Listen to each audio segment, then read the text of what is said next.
A well-regulated militia being necessary to the security of a free state. The right of the people to keep and bear arms shall not be infringed.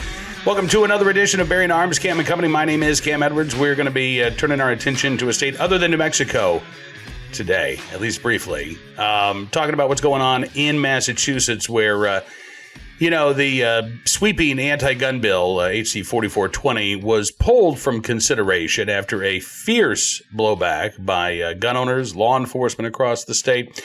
Well, Democrats are retooling, and gun owners are not letting up on the pressure. We're going to be talking with Jim Wallace of the Gun Owners Action League here in just a second about a upcoming rally for gun owners in Boston, as well as the latest behind-the-scenes doing in the legislature regarding the gun control bill in question. Before we get to that, however, Biden's America, well, it's crushing us. You've got companies laying off tens of thousands of workers, one after the other. Americans working two jobs just to get by. Inflation pushing hardworking families to the brink. Just look at the price of lunch meat next time you go to the grocery store. I did that this past weekend. Still feeling the pain. Truth is, digital dollar, by the way, could be coming down the pipeline to completely destroy our way of life.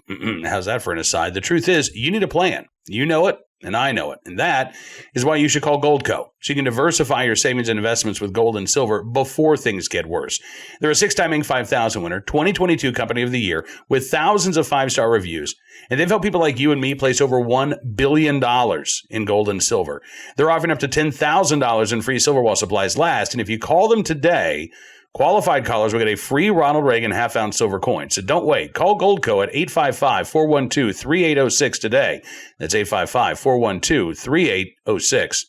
And now let's get to our conversation with Jim Wallace of the Gun Owners Action League up in Massachusetts. A lot of stuff going on, again, both at the state legislature and in the goal offices, as gun owners continue to push back against these unconstitutional gun grabs, the carry killer legislation known as HD 4420. Take a look and listen.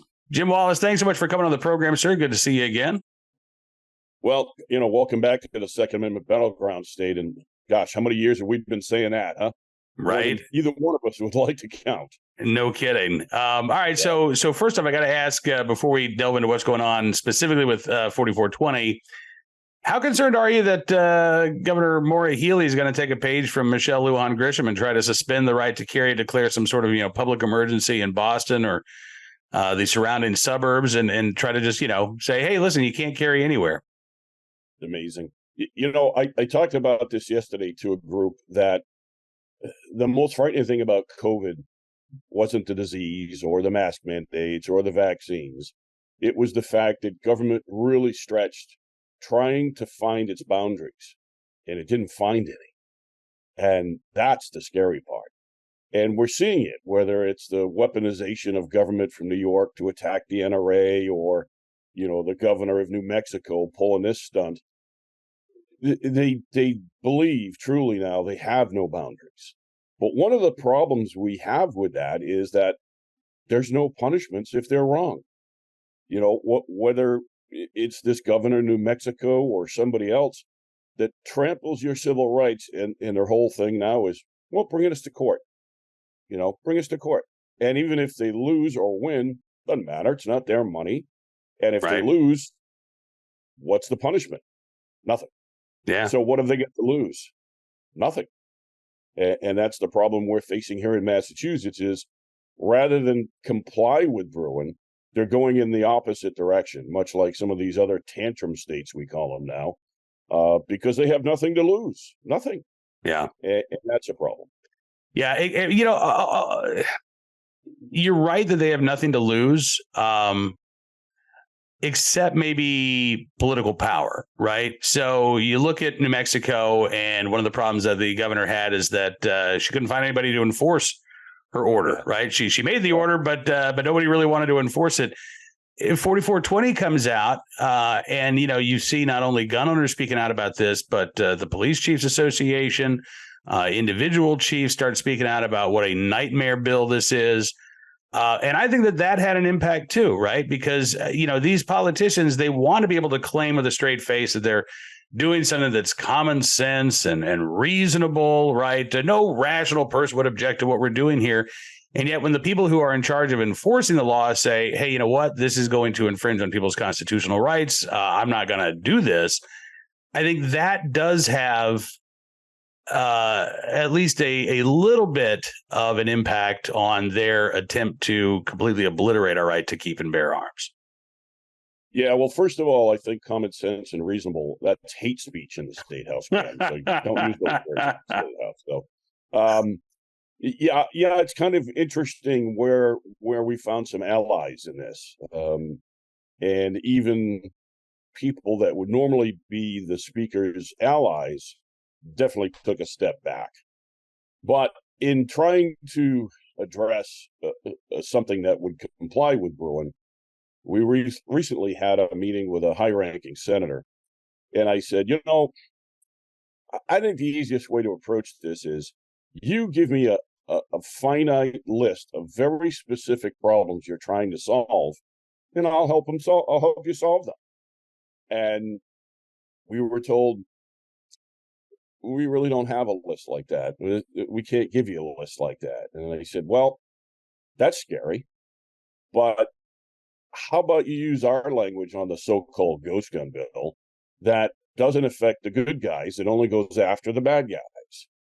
And then we were told, I don't know if legislatively we could separate those two groups. Wow. Sure, you can. It's really easy to do so, right? I mean, if you're caught with a firearm in the commission of a crime, then you're not a good guy with a gun. How about that? I mean, listen, I'm sure there are exceptions to every rule, but that seems like a pretty easy standard to follow, right? I would think so. But what they're trying to do, which nobody's been able to do in history, is completely prevent the crimes from happening in the first place. And I asked them, because, gun parts, let's just use that. They said, well, we should make it harder to get them. And I said, why? Well, because criminals are going to get them. Okay. Can you tell me where it's legal to buy heroin in Massachusetts? And they just kind of looked at me and said, what are you talking about? I said, because apparently they get it every day, everywhere. So it's completely banned throughout the United States. I don't know how much harder you're going to make it for them to get it, and they get it every day. So why are you going after our people? And they just really had no answer, which they usually don't. So, there you go. So what is the latest with 4420? I mean, when the last time you and I spoke, legislature was in recess. You had just held the rally in Quincy, but lawmakers were getting ready to come back after Labor Day. I know that the Senate's working on their own bill. The House said that they were going to be revamping 4420. So where do things stand right now, Jim? Well, right there, I think the Senate has formed a working group, if you want to call it that, and is trying to figure out where they're going to go. We're pretty sure, well, not even sure, we've been told ghost guns and live fire are getting done. So how that happens, we'll see. Again, we have language in that actually came out of a committee 2 years ago with a favorable vote that hammers the bad guys and leaves us completely out of the picture. Because one of the things they are concerned with is these Glock switches showing up pretty much at every gang member's house in Springfield. Mm-hmm. So we have legislation that would handle that. As long as you're a prohibited person, if you have any gun part, throw them in prison. I don't care. They shouldn't have it. But not our people. Leave our people completely alone. The live fire, the interesting thing about that is there isn't one person in that building or outside the building that can answer the question of what problem exists that this is supposed to solve. Nobody can answer that question. And all we get is, well, it makes sense. Well, once again, that's hate speech in the state house, so don't tell me that. But, we just want you to have good quality training. Really?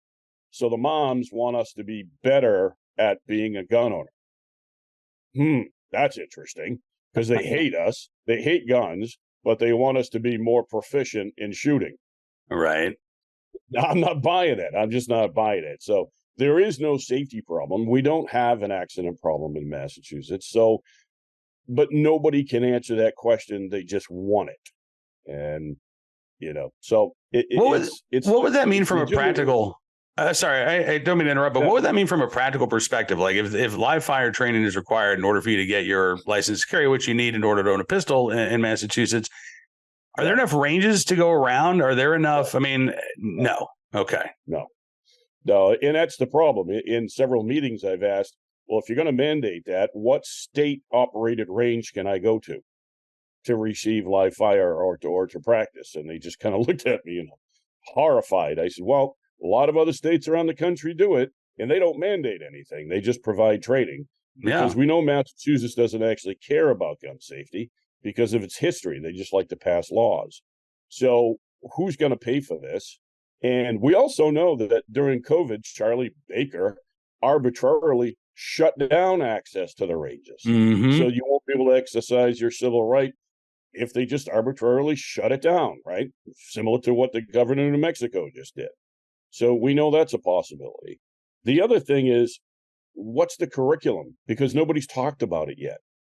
If you're going to mandate live fire, what does that mean? And the last one we saw was a mandatory 4 hours, 50 rounds of ammo.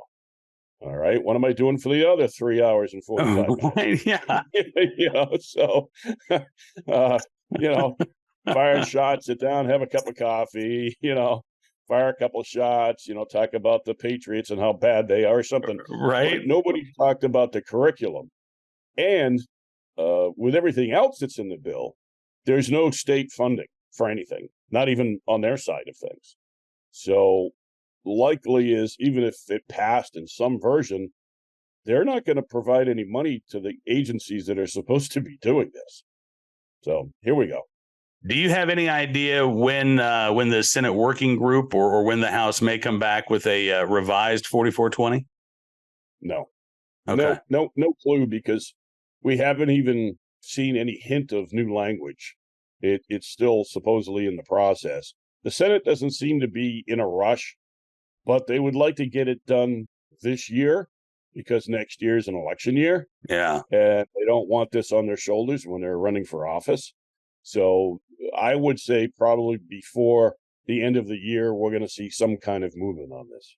Okay. The clock is ticking. And in the meantime, you all are not letting up on the pressure here. What do you have coming up later this month, Jim?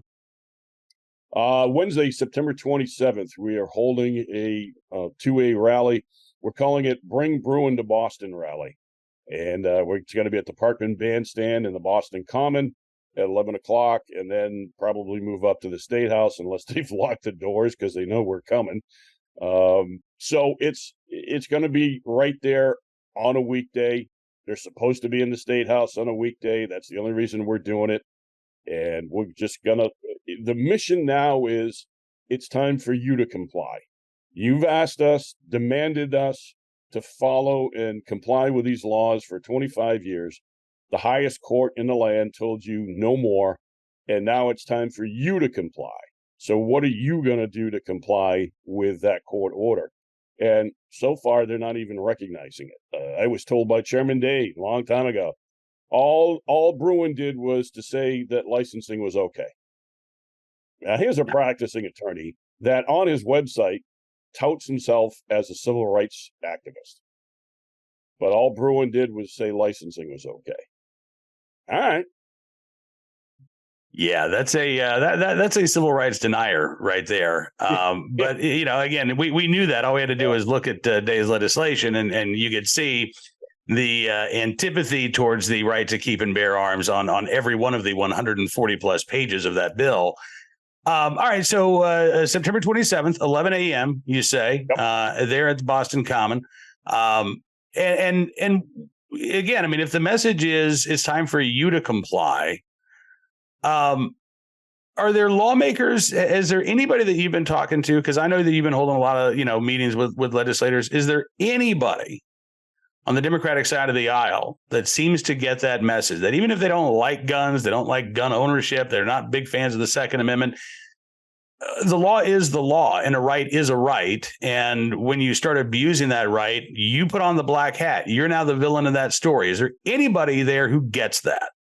Not many. Not many. Even high-ranking people that I consider friends do not understand how bad the bill was that Chairman Day filed. They really don't understand what the huge backlash is. Why can't you just work with that bill? When you try to explain to them that it's the worst attack on civil rights in modern times from a Massachusetts legislative leader, they just kind of look at you. What do you mean? And they don't get it. One of the problems we're facing, Cam, and I said this when Bruen happened. So many of our people said, it's over. We won. And those of us in the know said, not even close. Not even close. If you look at the civil rights struggles, whatever they might be throughout U.S. history, the court case is hard, but it's only the first step. Yeah.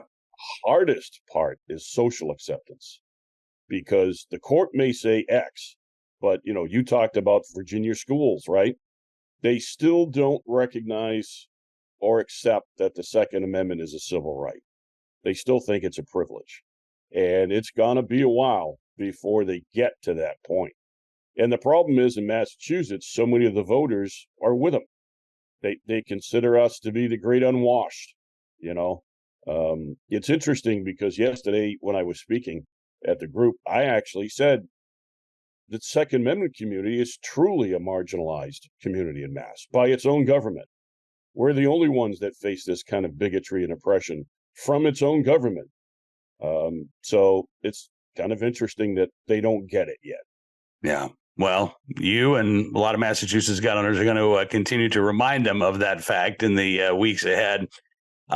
Jim, listen, I want to have you back, if not before the rally. I certainly want to talk about the rally again beforehand, but I would love to get an after-action report from you sure. After the gun owners show up there on Boston Common and bring Bruen to Boston on September 27th. I wish I could be there in person, but we're going to do what we can to make sure that word gets out about this. Well, you'll be there in spirit for sure, Cam. Absolutely. Jim Wallace of the Gun Owners Action League. As always, man, thank you for everything you do. Thank you for staying in the fight, and I look forward to talking again very soon. All right, brother. Well, thank you again to Jim for joining us on the program. We will continue to keep you up to date with what's going on in Massachusetts and give you a reminder or two about this rally between now and when it happens as well. Right now, let's turn our attention to today's Armed Citizen story, our good deed of the day, and our recidivist report. We'll start there with a case out of North Carolina. Check out this headline. Gunman arrested after Hope Mills store shot up during robbery exactly 1 year after previous North Carolina conviction. That's right, just a year after, taking a guilty plea in a robbery case. The suspect has once again been accused of robbery. 24-year-old Jamie Mack Tyler, arrested last Friday in relation with this most recent robbery. Apparently lives right down the road from where the gas station he robbed was shot up about a week ago. It took place on September 7th around 10 p.m. at the Short Stop gas station in Hope Mills, North Carolina. Suspect wearing a black zip-up hoodie and a black ski mask, displayed a handgun, demanded money from the workers behind the counter. At one point, fired a gunshot into the counter. And then as he collected the cash and walked out the front doors, he fired another shot. Again, the suspect arrested last Friday. Tyler's now been charged with robbery with a deadly weapon, second-degree kidnapping, shooting into an occupied structure, as well as possession of a firearm by a felon, because he was placed on 24 months probation exactly 1 year ago on the day of the most recent armed robbery there at the Short Stop. Tyler previously convicted in Robeson County on September 7th, 2022, of felony common law robbery. In that case, again, no prison time, just a slap on the wrist, probation, even though it was a felony sentence, right? Tyler currently being held in the Cumberland County Jail in Fayetteville, North Carolina under a $110,000 bond.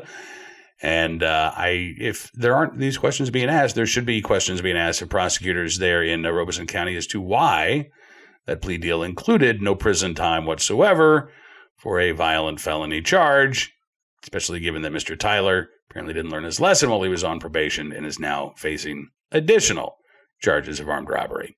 Today's Armed Citizen story from Melbourne, Florida, West Melbourne, Florida, where police say a resident shot and killed an attempted burglar, actually shot and wounded another one during an attempted home invasion over the weekend. Some scary moments there for the homeowner in question. Officers responded to an apartment at the Reserves of Melbourne for reports of shooting inside an apartment early Sunday morning. Officers learned that multiple people had forcibly entered an apartment, possibly armed. At least one suspect had a gun.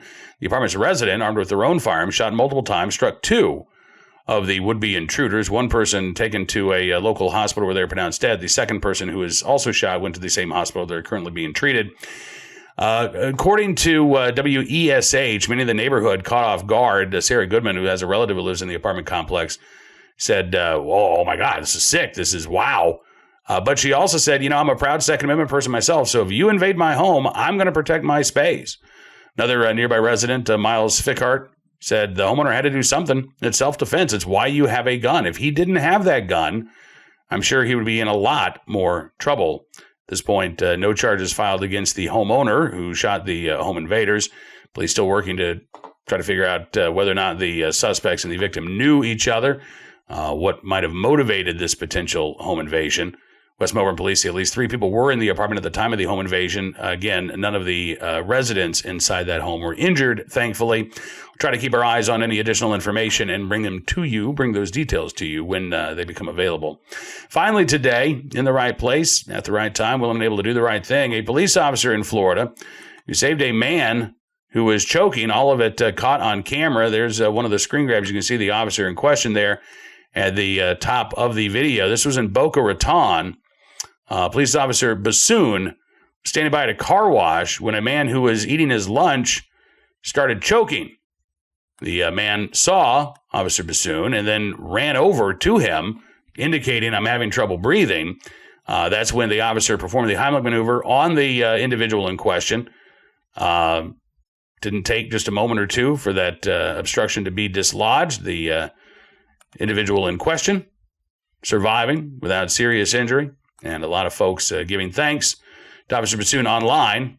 Police posted a story about this on their Facebook feed, saying the gentleman expressed how grateful he is that the officer was there in his moment of need. So again, in the right place, at the right time, willing and able to do the right thing to save a life. Officer Bassoon with the Boca Raton, Florida Police Department, we thank you for your very good deed.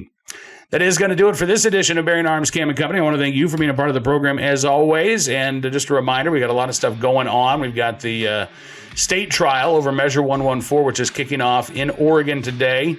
Always the possibility of new decisions coming from the federal courts. It seems like we're getting those on a daily basis right now. So I'd encourage you to check out BearingArms.com throughout the day just to stay up to date on the latest Second Amendment news and information from all across the nation. If you like what you see, also encourage you to become a VIP or VIP Gold member. All you have to do, go to BearingArms.com/subscribe. Use the promo code GUNRIGHTS, and you can get a significant savings on your membership. As our way of saying thanks for showing your support, we're going to give you exclusive content you won't find anywhere else. News stories and analysis that matter, just like your support. So thank you again. Enjoy the rest of your Monday as well as you can, given that it is a Monday. We'll see you back here tomorrow for 2A Tuesday. Until then, be well, be safe, and be free.